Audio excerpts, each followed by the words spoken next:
Time to get those rings all nice and shined up for the women's cross-country team. They three-peated as PAC conference champs. Gloria Reed's going to be here in studio to talk all about it with Joe Smeltzer. Of course, we're going to recap all Jacket sports that's been going on lately. He's Ed DiOrio, I'm Brendan Rossi, and it's time for Jacket Sports Weekly.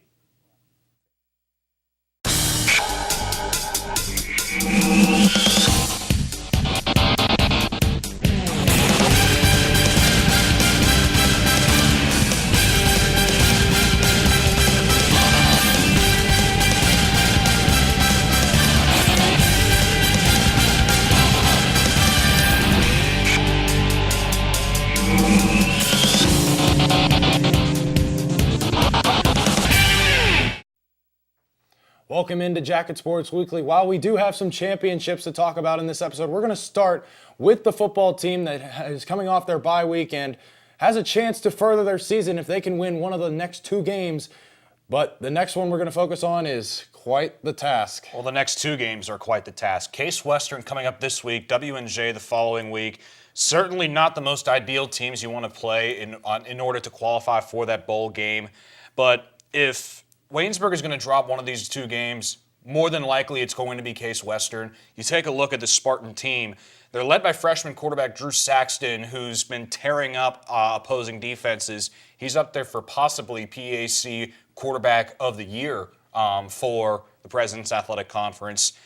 He's averaging about 230 yards a game, something ludicrous like that. And Case Western has a very stout defense. But you look on the flip side, this Waynesburg football team, some would say that they don't necessarily belong at 4-4. There are some games they should have won and some games that they maybe had no business of winning. But the good news is they're winning the close games, winning their 4 games by combined 11 points. And the thing you touched on that I want to touch on especially is that the passing game of Case Western against the strength of the Waynesburg defense, and that is defending the pass. They're number 1 in the PAC in pass defense, and Case Western is number 1 in the PAC in passing offense. So this is really going to be a strength on strength. If Waynesburg has any chance of winning this game this Saturday against the Spartans, then that's what they're going to have to dial in on. And this Case Western offense isn't very good at running the ball, so the main focus is where the main strength of your defense is. So this could be a trap game for Case Western possibly. Well, I think that this game for Waynesburg not necessarily could be won or lost by the pass defense, but rather the other side that no one talks about, that Waynesburg offense versus the Case Western defense. Case Western's defense is really, really good. And Waynesburg's running attack, it's not in the top echelon in the President's Athletic Conference. And throwing the ball, yeah, they've thrown the ball a little more, but you got to watch out for this Case Western pass defense. Now, offensively, Case Western is number 1 in pass efficiency, but defensively, Waynesburg near the bottom at number 7. So it doesn't matter how many yards you surrender, it's about how many points you keep them off the field. Now we're going to stay on the football field kind of, but we're going to transition to another sport, the pitch. We're going to start with the men's soccer team. They wrapped up their season this past Saturday against the Washington and Jefferson Presidents, losing on senior day and ultimately ending their season. And it wasn't the most successful for the Jacket footy team. 3-0 loss to W&J and a win-in scenario for Coach Brad Heathheis's squad. If you take the score out of the equation, this was an even split. There were only 1 or 2 points or tallies in each category separating Waynesburg and Washington and Jefferson. The problem, as it has been throughout most of the year, has been the goaltending. Waynesburg gives up the most goals defensively on the men's soccer team. And that's due down to not necessarily the defense, but the goalie situation. You know, Adam Dolan hasn't had the best year. And they've switched on and off between him and freshman Jonathan Campbell. So again, that could be something looking forward to the future. Now, does Coach Heathheis try to recruit some more goalies to provide some backup in case, if Dolan isn't panning out in the future? Or do you just stick with it and just keep moving forward? Now, that's the thing that is really something to look forward to for next season is how does Heathheis approach next season with so much young talent coming back? Obviously, with the seniors that you lose being Tyler Sisler, we've had him here on the show before, Almader Lasnik, Caleb Young-Argyle. These are guys that have had valuable minutes for this team, but the bright side is that a lot of guys are coming back. A lot of guys that emerged this year as key contributors for this team, such as Daniel Hott, Adam Dolan, even though he didn't have the best season, only a sophomore. So coming back as a junior and Jonathan Campbell coming back as a sophomore, I think the correct approach was first year for both of these guys to get their exposure into the PAC. They've got some experience under their belt. I'm interested to see how these guys can respond now, kind of having to step up. And look at next year's senior class. Dante Ohm, Biondi, Burebro, Coomer. These are guys who we've seen come up on the game recaps all the time. So this team's still has a good crop of talent. And I'm really looking forward also to seeing the women's soccer team, who lost, unfortunately, to WNJ 1-0 on Saturday. The offense has been non-existent for this women's soccer team, and the defense hasn't provided much help either. Courtney Seifert had to face 11 shots on goal. Waynesburg only had 5. That's more than double the amount of shots that Seifert is facing, more than the Waynesburg offense is shooting. And it doesn't matter how well your goalie plays. You'll see her on at least my top 5 athletes of the week. It doesn't matter how well you do, but if your defense allows that many shots, I mean, it's pretty cut and dry. 3 shutouts in the last 3 games to end the season, yikes. We've seen Seifert been really good for this team, and if she has the offensive support, especially, and a defense in front of her, she can be one of the best goaltenders in the PAC, and luckily she's coming back next year. Yeah. When we come back on Jacket Sports Weekly, we'll have Jack Hillgrove sitting down with us to discuss the first conference victory for the volleyball team in over 1,000 days. Stay with us on Jacket Sports Weekly. Then one day, I was adopted. My new parents opened their hearts and home to me. My parents cook my favorite breakfast for me every morning. My parents take me on trips I never thought I would go on. They gave me a home and an even better reason to use that suitcase. My parents aren't perfect, but they're perfect for me. We welcome you back to Jacket Sports Weekly. Time for our analyst segments here on Jacket Sports Weekly. Up first, the volleyball team with some optimism going into the future with Mr. Jack Hillgrove. Yeah, they fell 3-0 loss in their final home game to Grove City. But for the first time since 2015, the women's volleyball program has won a game in the President's Athletic Conference. A 3-1 win over the Teal Tomcats on senior day. A disappointing season overall, but I personally can't think of a better way to end a season. 3-1 win, a hard-fought win, 25-22, 25-23, and 25-22 were the sets that they won. They lost set 2, 25-23. So all 4 of those sets were decided by either 2 or 3 points, which is a tremendous job. And they did that by just winning the long rallies. Long rallies in volleyball are the biggest momentum shifters. When the ball's going back and forth, and that team finally, after what seems like forever, comes up with that point, that's the biggest momentum shifter in the sport. And Waynesburg had more of those, obviously, than Teal did, and it just added up quickly. Jordan Wiley in her final game as a Jacket had 12 kills. She led the team. Hannah Burr had 10 kills, and Lexi Waldman had 9. So overall, the Jacket women finished 5-23 and 1-15 on the President's Athletic Conference scale. 5 wins, the most that they've had since 2014. Now that poses the question. Haley Kirby's first year is now over. What are your takeaways? Well, going into next season, Ed, they lose not a majority, but a couple of significant players. They lose their first and third leader in kills, Jordan Wiley and Lexi Waldman in that order. And then they lose Cassidy Geyser as well, who led the team in digs, almost 400. She had 395. So there's going to be a little bit of a shift as far as a presence in the front row. But Hannah Colvin on the front row, she led their second leading in spikes, and Olivia Zucchelli kind of established herself as the setter. Her and Alyssa Proper went back and forth, and she emerged as the starting setter. So they have a lot coming back next year as well. As far as takeaways, they've eliminated the errors that they've made last season and in previous seasons before, and they're starting to have a little bit more of a system, more of an identity, and that needs. In realistic goals for next season, I have them winning 10+ games. If they're able to win more than 10 games, it'll be the first time they've done so since 2008 when they went 11-20.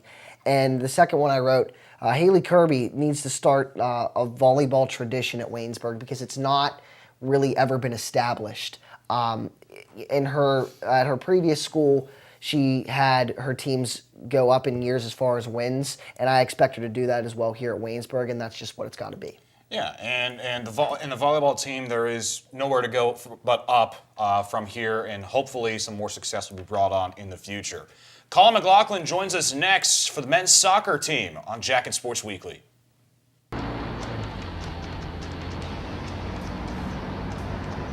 The average text takes your eyes off the road for nearly 5 seconds.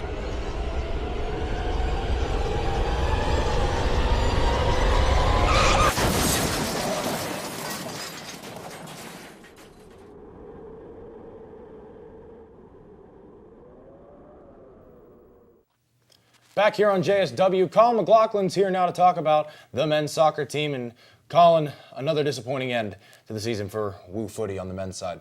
Yeah, last week, as I mentioned, the men's soccer team had to win out to be able to make it to the postseason, and they didn't. They went against Geneva there last Wednesday, tied 3-3, which would normally be a very good result for Waynesburg. However, it was not the result that Waynesburg wanted. And then going in against WNJ, they'd have to win by 3 to somehow make the playoffs, and they haven't beat J since 2012. Went into that game losing 3-0 at home on senior day to a rival. Definitely something you don't want, and it was a really embarrassing game. Was there shooting highlights, pouring down rain. The team just did not seem that they wanted to be there. WNJ took advantage of that, came out, scored quickly, and just kept scoring, winning that game 3-0, and they just dominated. So Waynesburg finishing 5-10-1 overall, 2-4-1 in the PAC, coming in 6th out of those 8 teams. Some seniors who are leaving. You got Tyler Sisler, who led Waynesburg in points with 13. He had 5 goals and 5 assists. Sam Almeter, who never started but still played every game. He finished this year with 2 assists. Matt Halasnik played every game this season, had 1 goal, 2 assists. Caleb Young-Argyle, big man on defense, and had a lot of physicality for Waynesburg this year. So next year for Waynesburg to be successful, they're going to need to win at home, going only 2-4 at home and 1-2 against PAC at home. Well, also the goalie play that we talked about earlier on the show, it needs to improve, point blank. Yeah, Dolan, I mean, just being a freshman, so definitely getting some early PAC experience being a starter definitely helped him out there, and hopefully he will get better, and hopefully next year Waynesburg can be a top 4 team. Now, you mentioned top 4 team. Do you think they will be?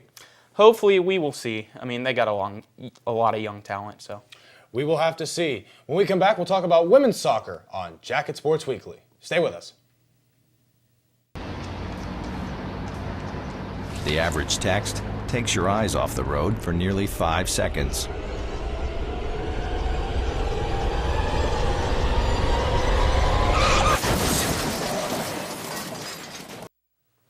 Back on Jacket Sports Weekly, now time to talk about women's soccer on the pitch. Dakota Kiefer, fire away. Yeah, the women's soccer team, pretty disappointing end to the season for this team. After they started the year off very well, they started off 7-3-2 and 3-1 in the PAC. They were shut out in their last 3 games of the season. So obviously you can't win any games without being able to score a goal. And really that was what it came down to in the end, was scoring goals and shots on goals. They lost to Geneva 2-0 and 1-0 to WNJ in the last 2 games of the season. They were 7th in the PAC with just 21 goals, and they were also 7th in shots. So that's not how you win in soccer, obviously, and it's going to be very difficult to win any soccer match when you're getting heavily outshot like they do.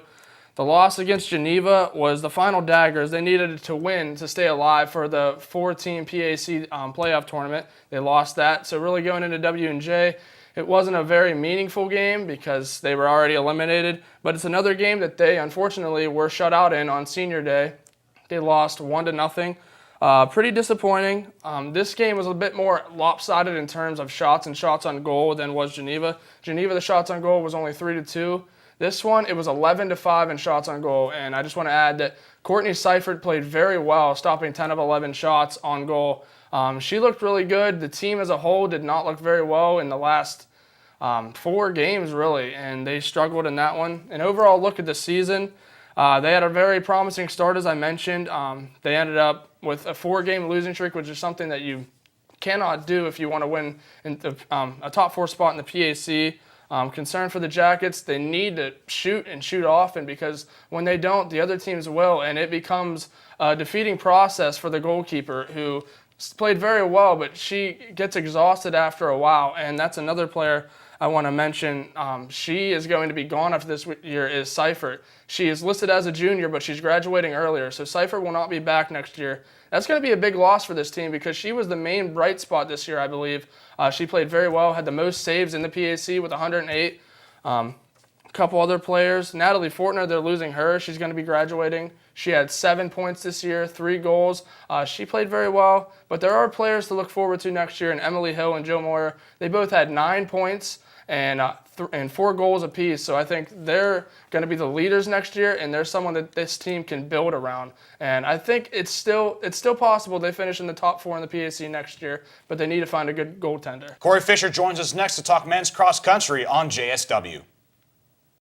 Pretty much a good day for me would be people leaving their hands off of me. I'm always called names. Everywhere that I go, there's always someone calling me names, calling me gay. I've been choked, thrown up against a wall, punched. Nobody's ever tried to help me.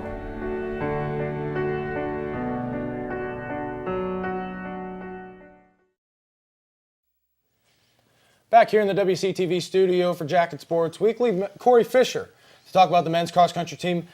Their end of the season wasn't necessarily a disappointment by any means, but not what you would hope for. Yeah, in the championship week here at Greene County Airport, their home course, Waynesburg placed 5th out of 9th in the PAC championship. They were led behind the Tampa, Florida native and sophomore Jordan Payne, who are an honorable mention all-conference applause at the end of their race, finishing with a team-best 15th in a time of 28 minutes and 37 seconds. The Jackets occupied 4 of the 5 finishing spots between 22 and 26. Sophomores Nate Jesslin, Matt Mansfield posted nearly identical times of 29 minutes and 9 seconds. And 2 more sophomores, Matt Collum and Matt Durgan, took 25th and 26th place with respective times hovering around 29 minutes and 11 seconds. Rival Washington and Jefferson took the title home with 33 points, and they boasted the individual champion and senior Harley Moyer, who was named the Pack Runner of the Year. The Jacket season is not over yet. They travel to DeSales on Saturday, November 10th, when they travel to DeSales in the Center Valley, PA, to compete in the NCAA Division III Mideast Regional Championship. And if you take a look also at all the runners that were in the PAC championships, I know we talk about it every week, but the sophomores, they're really impressive. The top 5 are all sophomores in Payne, Jesslin, Mansfield, Collum, and Durgan. Yeah, absolutely. And if you look at the scores throughout the season, they finished 11th out of 15, 6th out of 10th, 4th out of 10th, 11th out of 27th, and 5 out of 9th. And that was led by all sophomores. So next year, they're all coming back. Plus, in a few of those races to finish out their scoring 7 were freshmen Josh Hughes and Silas Mays. So coming into next season, even though they do still have 1 race left that we can't skip over, but coming into next season, you're going to have all these sophomores who are going to be stronger and more experienced than all these freshmen, too, who won't be as nervous coming into the next year. How do you see them competing in regionals? I think they'll do pretty well. I think they'll place right to that middle pack level, which they've been all year, which for them, led by all sophomores and some freshmen, is pretty good. Well, when we come back, we're going to talk some royalty. Championship talks with the women's cross country team next on Jacket Sports Weekly. When I was in foster care, I never knew when I would have to move, so I always had my suitcase ready to go. Then one day, I was adopted. My new parents opened their hearts and home to me. My parents cook my favorite breakfast for me every morning. My parents take me on trips I never thought I would go on. They gave me a home and an even better reason to use that suitcase. My parents aren't perfect, but they're perfect for me. 3-time PAC champions. That's what the women's cross country team can claim after this weekend. Winning the PAC cross country championships. Here's Mitch Montani. Yep, a fantastic three-peat for the Waynesburg cross country team on the women's side. They scored 44 team points, so it was a lot closer than it had been the last 2 years. In 2017, they beat Grove City by 37 points. The year before, they beat Grove City by 38 points. This year, only 4 points separated the Jackets and the Wolverines, but Waynesburg lucky to get by and just get their 3rd consecutive PAC title. Now, this year was very different than last year, as in the top two finishers were underclassmen in Gloria Reed and Aubrey Wingart. Do you see a comparison to them to the Latimer twins, who kind of started this championship run for this Jackets program of women's cross country? Well, they're certainly a dynamic duo, similarly to how the Latimers were. Obviously, they're not related in terms of blood, but they're two successful runners who are going to get more successful and grow under this Waynesburg cross country program on the women's side. Wingart, fantastic at the PAC championships, a time of 24-21, third overall. Gloria Reed, a second behind her in fourth place. And going on to regionals now, you could possibly expect a strong performance from these freshmen too, Gloria Reed and Aubrey Wingart. How do you think they'll do? Absolutely. I think they're going to do fantastic. They're continuing to grow. It's almost like they're getting better every race. But before I wrap up, I want to give a small tribute to Tegan Simonton, the only senior or junior in the Yellow Jackets top 7, even though only the top 5 were the ones that were scored for the PAC championships. And she has been extremely vital in her 3 years when the Jackets won the PAC championships. 5th overall in 2016 as a sophomore, 4th overall and second on the team last year as a junior, and this year as a senior. 3rd overall on the Jackets and 11th overall in the PAC championships. So she has been vital in this three-peat for Waynesburg. Well, thank you, Mitch. Your insight is always appreciated and amazing. We're going to continue the talk on the women's cross country team next on Jacket Sports Weekly as Joe Smeltzer sits down with Gloria Reed. There's a shelter pet who wants to meet you. Meet one today. Visit theshelterpetproject.org. Adopt.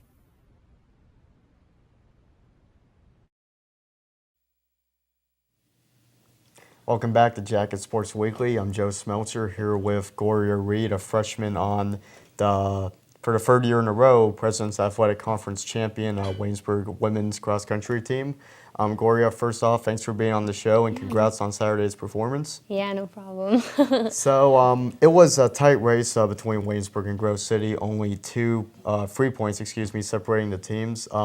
Now, after everything was over, you knew that those two schools would be in the top 2, but was there any uncertainty as to who would be in first? I think, honestly, yes, just because, like, I run, so it's just, like, I have to figure out how my strategy is going to go. Mm-hmm. Of course, like, I want it to, go out fast, try to stay with the number 1 runner, but, I mean, that doesn't always happen. I mean, there's always going to be weather, there's always going to be rain, mud, I mean, you name it, kind of terrain. So I think, honestly, that things can happen, and I think that it's just a predicament of, like, what's going to happen in the race. Mm. Now, individually, you finished second among Waynesburg runners and 4th overall in the conference. Did your success as a freshman surprise you at all at PAX? This season, I've been really progressing in my running. I've been trying to figure out, like, how I'm supposed to run a 6K. So I think that I have learned a lot from this season, and I'm really happy with my time. Although I didn't get the perfect time that I wanted, I think as a team and as an individual, I think we did well. So the top 2 runners for Waynesburg were yourself and Aubrey. So being that both of you are freshmen and already setting the pace, how good of a sign do you think that is for the future of the program beyond this season? I think we're getting faster. I think me and Aubrey, we have potential, and I think that it's going to get better as the next season that we have. She's such a talented runner, and I'm so happy that she's my teammate because she pushes me every single practice and every single race. So I am very happy with our performances. All right, so how did you exactly get to Waynesburg University? Like, what was the process like for your college choice? Actually, I'm from Texas, so I thought it was quite interesting that Hardy was recruiting me, and I love the campus. I love how small it is, and I just love running. And this is something that, I've always wanted to come back to because I'm from Virginia and I love the cold weather and I love the snow. So I think this was something for me. And I just love my teammates. Like, my teammates were the main reason why I came here. So I think that's always something good. What's the biggest improvement you've made over the course of the season, transitioning from high school to college athletics? I think it's more of me like trying to talk to more people because I like to stay in my box, and sometimes I need to like, get out of the box. So, yeah. But I think running was actually like something that I love, and I think I've honestly just like grown. So it's not just like me, just like staying in one spot and me not getting better, but I think that it's also just me, running. So regionals are coming up in a few weeks, November 11th.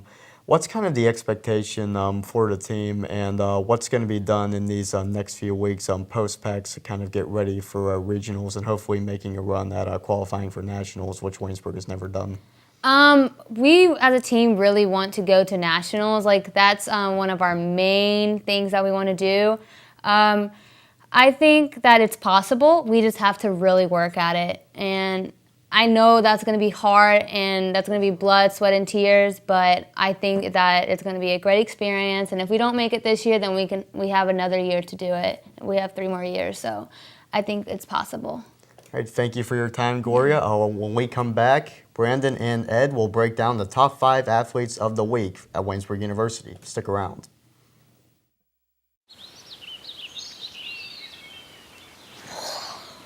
Oh, look, a redhead. Staring contest.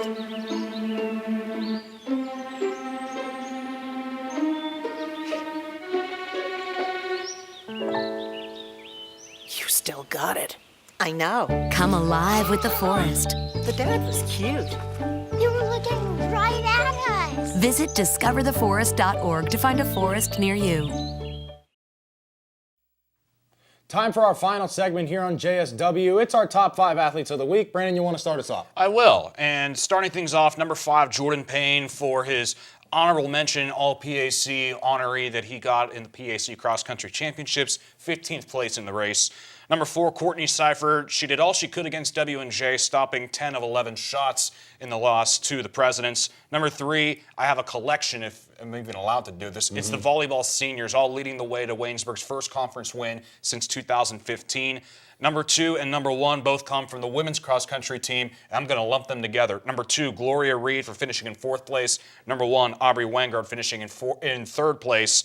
And the Waynesburg women's team just barely squeaked by Grove City and three-peat as PAC conference champs. We have some similarities in our top 5. My number 5 is Jordan Payne, just like yours for all the reasons you mentioned. All conference honorable mention, finishing 15th. Number 4, Tegan Simonton, the senior, finished 12th in her final, not her final race of her career, but her final PAC championship push. She finished 12th, helping the Jackets to their 3rd consecutive title. Number 3, Cassidy Geyser, the senior from the volleyball team, had both sides, best player as far as the digs category. She had 28 of them. Number 2, I mixed 2 together in Wingart and Gloria Reed, as you mentioned, for their performance in PAC championships, finishing, 3rd and 4th. And they finished 1 second apart of each other, so how could you not put them together? Number 1, Jordan Wiley. The senior had 12 kills and a block in her final match as a collegiate athlete. What better way to go out for the leader of this volleyball team on such a high note after the season they've had? Yeah, absolutely. Well, that's going to do it for us on Jacket Sports Weekly. For Brandon, I'm Ed. Thanks to all our analysts as always. Come back next week for all the latest in Jacket Sports.